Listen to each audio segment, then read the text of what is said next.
श्री तोल तिरुवामावलन जी, श्री तोल तिरुमावलन। மாண்புமிகு அவைத் தலைவருக்கு வணக்கம். இந்த அரிய வாய்ப்பை எனக்கு வழங்கியமைக்காக என்னுடைய நன்றியை உரித்தாக்குகிறேன். அரசமைப்பு சட்டம் ஏற்கப்பட்டு 75 ஆண்டுகளை தொட்டிருக்கிற நிலையில் அதை கொண்டாடும் வகையிலே 2 நாட்களாக இந்த அவை புரட்சியாளர் அம்பேத்கர் அவர்களை போற்றிக் கொண்டிருக்கிறது. புரட்சியாளர் அம்பேத்கர் அவர்கள் 3 ஆண்டு காலம் அல்லும் பகலும் அயராது உழைத்து ஒரு புதிய இந்தியாவை, சமத்துவ இந்தியாவை கட்டமைப்பதற்காக இந்த நாட்டுக்கு ஒரு அருட்கொடையாக வழங்கிய சட்டம்தான் இந்திய அரசமைப்பு சட்டம். இது வெறும் சட்டம் மட்டுமல்ல, புதிய இந்தியாவை கட்டமைப்பதற்கான கோட்பாடும் ஆகும். இந்திய அரசமைப்பு சட்டத்தின் முகப்புரை அதை விளக்குகிறது. இந்திய அரசமைப்பு சட்டத்தின் முகப்புரையில் நாம் எத்தகைய இந்தியாவை எதிர்காலத்தில் கட்டமைக்கப் போகிறோம் என்பதை உறுதிப்படுத்தி இருக்கிறார்கள்.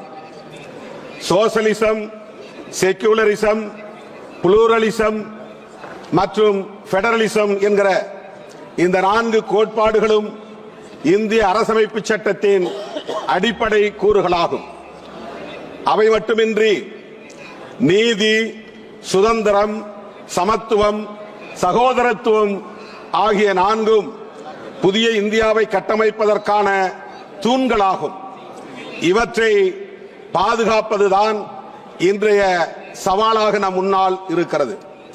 இங்கே உரையாற்றிய மாண்புமிகு உறுப்பினர்கள் பலரும் புரட்சியாளர் அம்பேத்கர் அவர்களின் பெருமைகளை பேசுகிற அதே வேளையில் அவரை எதிர்த்தது, அவருக்கு துரோகம் செய்தது நீயா நானா என்கிற வகையில்தான் விவாதங்கள் அரங்கேறிக் கொண்டிருக்கின்றன.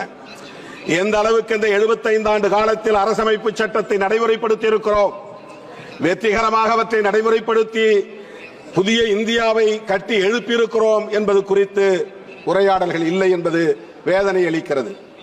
புரட்சியாளர் அம்பேத்கர் அவர்கள் இந்த அரசமைப்பு சட்டம் ஏற்கப்படுவதற்கு முதல் நாள் 1949 ஆண்டு நவம்பர் திங்கள் 25ஆம் நாள் அரசியல் நிர்ணய சபையில் ஆற்றிய உரை, இறுதி உரை வரலாற்று முக்கியத்துவம் வாய்ந்தது.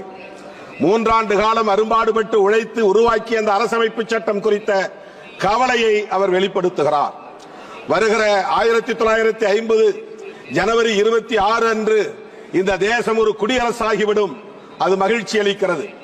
ஆனால் இந்த தேசத்தின் எதிர்காலத்தை எண்ணி நான் வேதனைப்படுகிறேன். அரசியல் ஜனநாயகத்தை வென்றெடுத்து விட்டோம், ஆனால் சமூக ஜனநாயகம் கேள்விக்குறியாக நிற்கிறது.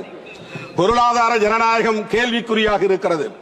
இவற்றையெல்லாம் எப்படி நாம் நடைமுறைப்படுத்த போகிறோம் என்கிற வேதனையை அந்த உரையிலே பதிவு செய்திருக்கிறார். சுதந்திரம் இல்லாமல் சமத்துவம், சகோதரத்துவம் இங்கே நடைமுறைக்கு வராது. சமத்துவம் இல்லாமல் சுதந்திரமும் சகோதரத்துவமும் இங்கே வெற்றிகரமாக இயங்காது. ஆகவே இவை ஒவ்வொன்றையும் தனித்தனியே பிரித்துவிட முடியாது. சுதந்திரம், சமத்துவம், சகோதரத்துவமாக ஆகிய 3ஐயும் ஒரே நேரத்தில் நடைமுறைப்படுத்துகிற போதுதான், வெற்றிகரமாக நடைமுறைப்படுத்துகிற போதுதான் இங்கே சமூக ஜனநாயகத்தை நாம் உருவாக்க முடியும் என்கிற கவலையை பதிவு செய்கிறார். அதற்கு இங்கே தடைகளாக இருப்பவற்றை தூக்கி எறிய வேண்டும் என்று சொல்லுகிறார். சகோதரத்துவம் இல்லாமல் சமத்துவம் இல்லை. நாம் அனைவரும் ஒரே குடும்பத்தை சார்ந்த உடன்பிறப்புகள் என்கிற உணர்வை பெற வேண்டும். இது தேசம் என்கிற ஒற்றை வடிவத்தை இன்னும் பெறவில்லை. இது தேசமாகவே இல்லை. ஆகவே நாம் அனைவரும் ஒரு தேசிய இனம் என்று கூட சொல்ல முடியாது. அப்படிப்பட்ட நிலையிலே சமூக ஜனநாயகத்தை வென்றெடுப்பதற்கு புரட்சியாளர் அம்பேத்கர் அவர்கள் பல்வேறு யோசனைகளை சொன்ன அதே வேளையில் தன்னுடைய ஆழ்ந்த வருத்தத்தை பதிவு செய்ததை இங்கே நான் பதிவு செய்ய விரும்புகிறேன். இங்கே எதிர்காலத்தில் வர இருப்பவர்கள் நாட்டை விட மத நம்பிக்கைகள் மேலானதா அல்லது மத நம்பிக்கைகளை விட நாடு மேலானதா என்ற கேள்விக்கு யார் விடை சொல்ல போகிறார்கள்? ஒருவேளை நாட்டை விட மத நம்பிக்கைகள் மேலானது என்று கருதினால் இந்த தேசம் மீண்டும் சுதந்திரத்தை இழக்க நேரிடும். இந்த தேசத்தின் சுதந்திரத்தை மீண்டும் நாம் வென்றெடுக்க முடியாத நிலை உருவாகிவிடும் என்ற கவலையை வெளிப்படுத்தி இருக்கிறார். 75 ஆண்டுகளுக்கு முன்னால் தீர்க்க தரிசனமாக அவரால் உணர முடிந்திருக்கிறது. மத நம்பிக்கையை உள்ளவர்களின் கைகளில் ஆட்சி அதிகாரம் சிக்கிக் கொண்டால் நாட்டை விட மத நம்பிக்கைகளே மேலானது என்பதை அவர்கள் உறுதிப்படுத்தக்கூடிய நிலை உருவாகும் என்பதை இங்கே சொன்னார். புரட்சியாளர் அம்பேத்கர் சொன்னது இங்கே இப்போது நடைமுறையில் இருப்பதாகத்தான் நம்மால் உணர முடிகிறது. புரட்சியாளர் அம்பேத்கர் அவர்கள் வாழ்ந்த இடத்தை சர்வதேச நினைவகமாக மாற்றியிருக்கிறீர்கள். அவருடைய உடல் எரியூட்டப்பட்ட இடத்தை அங்கே 433 அடி உயர சிலையை நிறுவியிருக்கிறது உண்மைதான். அதை 26 திறக்கப் போகிறீர்கள். புரட்சியாளர் அம்பேத்கர் லண்டனில் வாழ்ந்த இடத்தை நினைவிடமாக மாற்றி இருக்கிறீர்கள். ஆனால் அவருடைய பெருமையை போற்றுகிற அதே வேளையில் அவர் உருவாக்கிய அரசமைப்பு சட்டத்தில் ஆன்மாவை தகர்க்கக்கூடிய ஜனநாயகத்தை தகர்க்கும். Already you have taken more than your time. Already you have taken more than your time. Please kindly conclude. Vijay Kumar Hasdak ji, please. Vijay Kumar.